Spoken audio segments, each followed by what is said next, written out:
So hello viewers, welcome to this video. और इस video के अंदर डिस्कस करेंगे कंपनी के बारे में, एक एडटेक कंपनी जिसका नाम है बायजूस। तो आई होप कि आप में से मोस्टली सभी ने बायजूस कंपनी का नाम कभी ना कभी तो सुना होगा। तो उनके ग्रोथ की स्टोरी भी सीखेंगे आज, और कैसे उनका डाउनफॉल जो आज की डेट में है उसको भी जानने की कोशिश करेंगे, और ये भी समझने की कोशिश करेंगे कि कहाँ पर क्या गलती रही होगी शायद हमारे ओपिनियन में, और कैसे ये कंपनी एकदम से ग्रो करती है और एकदम से नीचे आती है। वो सब चीज़ें यहाँ पर जानने की कोशिश करेंगे। सबसे पहले समझ लेते हैं इसके फाउंडर कौन है। बायजूस रविंद्रन उनका नाम है, उन्हीं के नाम पर ये कंपनी है। बेसिकली जो ये कंपनी है उसकी जो पेटेंट कंपनी थी उसका नाम था think and learn. That was the platform जो सबसे पहले स्टार्ट किया गया था। असल में होता ये है कि आप जिस फॉर्म में बायजूस को आज देखते हैं, ये इस फॉर्म में शुरुआत में नहीं थी। ठीक है, सबसे पहले जो बायजूस रविंद्रन है, फाउंडर है इस कंपनी के, उन्होंने स्टार्ट की थी ऑफलाइन क्लासेस, वो भी कैट के एग्जाम के लिए, एमबीए एग्जाम के लिए। उन्होंने वहां पर एक स्ट्रेटेजी लगाई थी कि आप पहले मेरी क्लास लेकर के देखो, अटेंड करके देखो, अगर आपको क्लासेस पसंद आती हैं तो ही आप पेड वर्कशॉप में एनरोल कर सकते हैं। लेकिन उनका पढ़ाने का तरीका बहुत अच्छा था, लोगों को कुछ शॉर्टकट्स वो सिखाया करते थे जो कि डायरेक्टली एग्जाम में उनके काम आ सकते हैं। तो ऐसा कहते हैं कि 10 में से 9 बच्चे तो अगली क्लास के लिए पेड एनरोलमेंट करा ही लिया करते थे। ये बात 2005 और 2006 के अराउंड की चीज़ें हैं। और ऐसा इसलिए हो क्योंकि ऑलरेडी बायजूस रविंद्रन ने कैट के एग्जाम में 100% स्कोर किया था। तो उनकी स्ट्रेटेजी काम करती है, बहुत सारे लोग उनसे एनरोल होते हैं। ऐसा कहते हैं कि 1200 लोगों को वो एक साथ हॉल के अंदर जो है वो बैठ करके पढ़ाया करते थे। तो ये जब उनकी पॉपुलैरिटी बढ़ती है तो धीरे धीरे इसको आगे ले जाने के लिए वो आईएएस की क्लासेस स्टार्ट करते हैं, कोचिंग क्लासेस, कोचिंग प्लेटफॉर्म पर जाते हैं। और जब वहाँ से वो चीज़ें चल निकलती हैं तो 2011-12 के अंदर वो एक ऑफलाइन सेंटर खोलते हैं, ऑफलाइन कोचिंग सेंटर खोलते हैं हाई स्कूल के स्टूडेंट्स के लिए। और वहाँ पर एक डिजिटल बोर्ड लगा दिया जाता है, इनोवेटिव तरीके से चीज़ों को सिखाने की कोशिश करी जाती है। और बहुत सारे बच्चे इनोवेटिव तरीके को पसंद करते हैं और साइलेंटली चीज़ों को समझने की कोशिश भी करते हैं। एक बार एक बहुत बड़े इन्वेस्टर से उनकी मुलाकात होती है। उन्होंने ऑब्जर्वेशन की कि कैसे बहुत सारे बच्चे एक क्लासरूम में बैठ करके एक टीचर को सुन रहे हैं, और ये उनको कॉन्सेप्ट पसंद आया। उन्होंने बायजूस रविंद्रन से बात करी इस बारे में, और 50 करोड़ रुपीज़ की इन्वेस्टमेंट उनको पहली बार मिलती है वहाँ से। बट कंडीशन थी एक उस इन्वेस्टर की कि आपका जो प्लेटफॉर्म है वो ऑनलाइन होना चाहिए। और वहाँ से स्टार्टिंग होती है इस एडटेक कंपनी की। एडटेक का मतलब होता है एजुकेशन बेस्ड कंपनी, जो टेक्नोलॉजी के थ्रू लोगों को सिखाती है। और ये कंपनी स्टार्ट होती है 2015 के अंदर एडटेक फॉर्मेट में। अब तक सब कुछ ऑफलाइन ही था। हमें बायजूस का जो फॉर्मेट आज देखने को मिलता है, ये इसकी शुरुआत होती है 2015 के अंदर। उसके बाद ये कंपनी बहुत तेजी से ग्रो करती है, लेकिन इसकी ग्रोथ का एक्चुअल जो स्टार्टिंग है, जो बूस्टर है, वो स्टार्ट होता है 2019 के अंदर, एंड ऑफ द 2019। और 2020 का वो टाइम जब कोरोना में इस पूरी दुनिया में पेंडेमिक आता है। एक रिपोर्ट ये कहती है कि पूरी दुनिया भर में 160 करोड़ बच्चों को के ऊपर इफेक्ट पड़ता है कोरोना पेंडेमिक का, स्कूल्स बंद होने की वजह से। अब आप उम्मीद कर सकते हैं 160 करोड़ बच्चों के ऊपर इफेक्ट पड़ने का मतलब होता है कि कोई इंसान अगर मोबाइल पे सब कुछ सिखा रहा है तो उसके लिए जो कस्टमर्स हैं वो 160 करोड़ हैं। उनमें से आधे कस्टमर भी कोई कंपनी कैप्चर करती है तो इमेजिन कर सकते हैं उनका रेवेन्यू क्या होगा। प्लस अगली चीज़ ये भी थी कि बायजूस ने जब स्टार्टिंग की थी तो एक इनोवेटिव फॉर्मेट था। बहुत अच्छे अच्छे ग्राफिक्स के जरिए वो लोगों को समझाने की कोशिश करते थे, बच्चों को अट्रैक्ट करने की कोशिश करते थे। डेली लाइफ में इस्तेमाल होने वाली चीज़ों में से बहुत सारे क्वेश्चंस निकालते थे, बहुत सारी प्रॉब्लम्स को सॉल्व करते थे। तो बच्चों का भी ट्रस्ट बिल्डअप होता है बायजूस के ऊपर, और हजारों बच्चे एनरोल कराते हैं खुद को, और देखते देखते कंपनी की ग्रोथ जो है वो बढ़ती जाती है। और ग्रोथ इतनी बढ़ती है कि कुछ बड़े नाम जो ऑलरेडी एजुकेशन में थे, for example white hat junior जो कोडिंग सिखाती है, आकाश जो बहुत बड़ा ब्रांड है अपने आप में ऑफलाइन कोचिंग का, उन सब को भी ये कंपनी ऑक्यूपाई कर लेती है, खरीद लेती है और अपनी कंपनी के अंदर मर्ज कर लेती है। अब आप उम्मीद लगा सकते हैं कि ये कंपनी कितनी बड़ी हो चुकी होगी उस टाइम पर जब इस पूरी दुनिया के अंदर पेंडेमिक चला हुआ था। यहाँ तक तो सब कुछ ठीक था, धड़ाधड़ आपके पास इन्वेस्टमेंट भी आ रही है, करोड़ों रुपए की फंडिंग भी आपको हो रही है, आपको इजीली लोन भी मिल रहे हैं। लेकिन इंसान को एम्बिशन बहुत ज़्यादा बड़ी नहीं करनी चाहिए।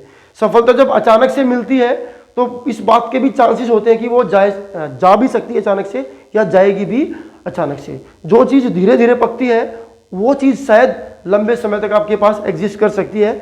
लेकिन बायजूस ने शायद इस बात को अंडरस्टिमेट किया। उनको लगता था कि अब ये कंपनी जिस ट्रैक पे है शायद ये आगे बढ़ती ही बढ़ती जाएगी। तो बहुत सारा जब इन्वेस्टमेंट होता है तो कंपनी की ग्रोथ बढ़ती है, इवैल्यूएशन बढ़ती है। और एक रिपोर्ट के मुताबिक 2021 के अंदर कंपनी की जो नेट इवैल्यूएशन थी दैट वाज 22 बिलियन। ये कंपनी 22 बिलियन की थी। अब बायजूस रविंद्रन की जो एम्बिशन है वो बहुत ज़्यादा बढ़ जाती हैं। ही वॉज थिंकिंग कि अपनी कंपनी को लेकर के जाए 100 बिलियन पे, लेकिन जिस स्पीड से तब ग्रोथ थी उस स्पीड से आज ग्रोथ नहीं है। और शायद वो एक टाइम था जब हर एक बच्चे की जुबान पे एक नाम था जो था बायजूस। शाहरुख खान जैसे, मैसी जैसे बड़े बड़े इनके ब्रांड को एंडोर्स लोग करते थे, यहाँ तक कि टीम इंडिया को भी इन्होंने स्पॉन्सर किया।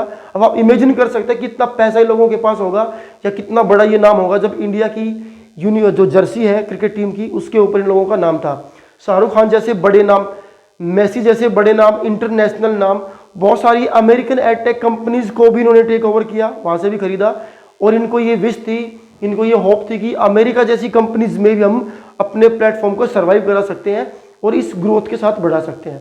लेकिन वो कहते हैं ना, रॉकेट जाता तो स्पीड से, जैसे दिवाली में अपने रॉकेट चलाते हैं, लेकिन उसके आने की स्पीड भी उतनी ही तेज होती है। वही चीज़ यहाँ पर भी होती है। धीरे धीरे कंपनीज के अंदर प्रॉब्लम तो पहले भी थी, लेकिन उस ग्रोथ के बीच में प्रॉब्लम्स कभी हाईलाइट नहीं होती हैं। और धीरे धीरे जब कुछ बड़े लॉजिक दिए जाते हैं, उनमें सबसे बड़ा लॉजिक है स्कूल्स का रीओपन होना। और जब स्कूल्स रीओपन होते हैं तो कंपनी की ग्रोथ के ऊपर इफेक्ट पड़ता है। इन्वेस्टर्स अपना हाथ पीछे खींचना स्टार्ट कर देते हैं, लोन देने वाले लोग थोड़ी सी आनाकानी करनी स्टार्ट कर देते हैं।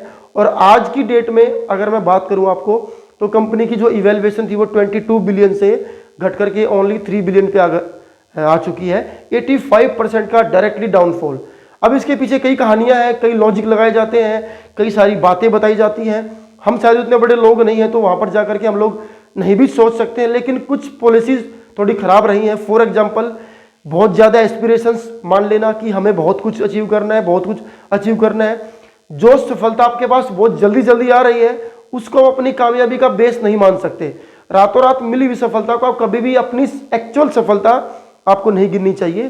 फॉर एग्जाम्पल, मैंने कोई आज एक वीडियो बनाई, सुबह तक उसके मिलियंस के अगर अंदर व्यू होते हैं तो वो सफलता तो है, ठीक है, बट वो शॉर्ट टर्म है। ठीक है, वहां पर कोई चीज़ ने आपको वायरल कर दिया, लेकिन आप उसी चीज़ के ऊपर कब तक सर्वाइव करेंगे? क्योंकि आपका जब तक कंटेंट अच्छा नहीं है, जब तक आप अपनी एक्चुअलिटी के ऊपर फोकस नहीं करेंगे, तब तक आप ग्रोथ नहीं कर सकते। लेकिन बायजूस की जो एक्चुअली जो उनका फॉल्ट था, वो उन्होंने उस सक्सेस को अपना बेस पॉइंट समझा। उनको लगा कि अब सब कुछ इससे ऊपर ही होगा, कभी इससे नीचे हम लोग नहीं जाने वाले हैं। और इन्होंने बहुत सारे सेंटर्स ओपन कर दिए, बहुत सारी छोटी छोटी कंपनीज को टेक ओवर कर लिया। और उसके बाद अपने एम्प्लॉयज़ को टारगेट सेट करके देने स्टार्ट कर दिए कि आपको इतने बच्चों को एनरोल कराना है, आपको यहाँ से बच्चों को लेना है, आपको उस शहर में भी सेंटर ओपन करना है। तो बहुत सारे ऑफलाइन ऑनलाइन उन्होंने अपनी चीज़ें चलाई। पेरेंट्स को प्रेशराइज करना स्टार्ट कर दिया, उनसे कॉन्टैक्ट करना स्टार्ट कर दिया। स्कूल्स में जाकर के बहुत सारे टेस्ट लेने स्टार्ट कर दिए। वहाँ से पेरेंट्स को फ़ोन कर करके कन्विंस करने की कोशिश करने लगे कि आप अपने बच्चे को यहाँ पर एनरोल करा लीजिए। अगर आपने अपने बच्चे को बायजूस में नहीं कराया तो फिर आपके बच्चे ने सीखा ही क्या है, वो तो कुछ बन ही नहीं पाएगा। लोगों को लोन तक के लिए फोर्स किया। अगर किसी पेरेंट्स ने कहा कि we don't have enough money to pay your fees, तो लोन तक के लिए फोर्स किया गया। कई सारे केसेस में सुनने को आया कि ज़बरदस्ती साइन तक करा लिए। लोगों को झूठे वायदे दिखाए गए। लेकिन जब चीज़ें वो नहीं मिलेंगी जिसका आपने वायदा किया है, तो एक ना एक दिन वो चीज़ का जो डाउनफॉल है वो होना तय है। और यही कारण था बायजूस की उस असफलता का भी और सफलता का भी। सफलता का कारण यही था कि आपने लोगों को उस टाइम पर वो एस्पिरेशंस दिए, उस टाइम पर लोगों की वो विश फुलफिल करने की कोशिश करी, उनको वायदा किया कि इस टाइम पर हम ही आपकी हेल्प कर सकते हैं। लेकिन वो चीज़ हमेशा सर्वाइव नहीं कर सकती। और ऐसी बहुत सारी चीज़ें अपने आसपास आप देखते भी हैं। हम ये नहीं कह सकते किसी को कि ये कंपनी खराब है, ये कंपनी अच्छी है, बट जब भी आप कहीं से कोई प्रोडक्ट खरीदते हैं, कोई सर्विसेज खरीदते हैं, तो आपके पास पूरा टाइम होता है। आप सोच सकते हैं कि इस कंपनी का आउटपुट क्या है, ये मुझे कितना रिलायबिलिटी दे सकती है, कितना मुझे आउटपुट दे सकती है, इसका आउटसोर्स क्या है, क्या इसकी आउटकम्स हो सकती हैं, मुझे क्या बेनिफिट होगा। ये सब चीज़ें आप देखकर ही हिसाब लगाएं कि कौन आपके लिए सही है और कौन आपके लिए गलत है। उम्मीद करते हैं कि आप चीज़ों को समझेंगे। आगे से कुछ भी सिलेक्ट करेंगे तो उसके पहले 50 बार आप विचार कर लीजिए कि किस चीज़ से आपको क्या मिल सकता है, आपका क्या बेनिफिट हो सकता है, डायरेक्टली इनडायरेक्टली ये चीज़ आपको कैसे हेल्प करेगी, सो दैट आप इस तरह की चीज़ों से बच सकें। बहुत लोगों को इस तरह के स्कैम्स का सामना करना पड़ता है। कई सारी वीडियोज आजकल आप देखते होंगे, बहुत चीज़ें चली हुई हैं, बट अपने आप को बचाना है, दूसरों पर ध्यान नहीं देना, कौन क्या कर रहा है क्या नहीं करना, अपने आप को बचा करके चलना है। अपने आप किसी गलत चीज़ में ट्रैप होने से आपको बचाना है। उम्मीद करते हैं वीडियो समझ में आई होगी। आई होप कि इन बातों को ध्यान रखेंगे। वीडियो का कंटेंट अच्छा लगा तो सब्सक्राइब कर सकते हैं, वीडियो को लाइक कर सकते हैं, अगर चाहते हैं तो अपने फ्रेंड्स के साथ इसको शेयर भी कर सकते हैं। Thank you.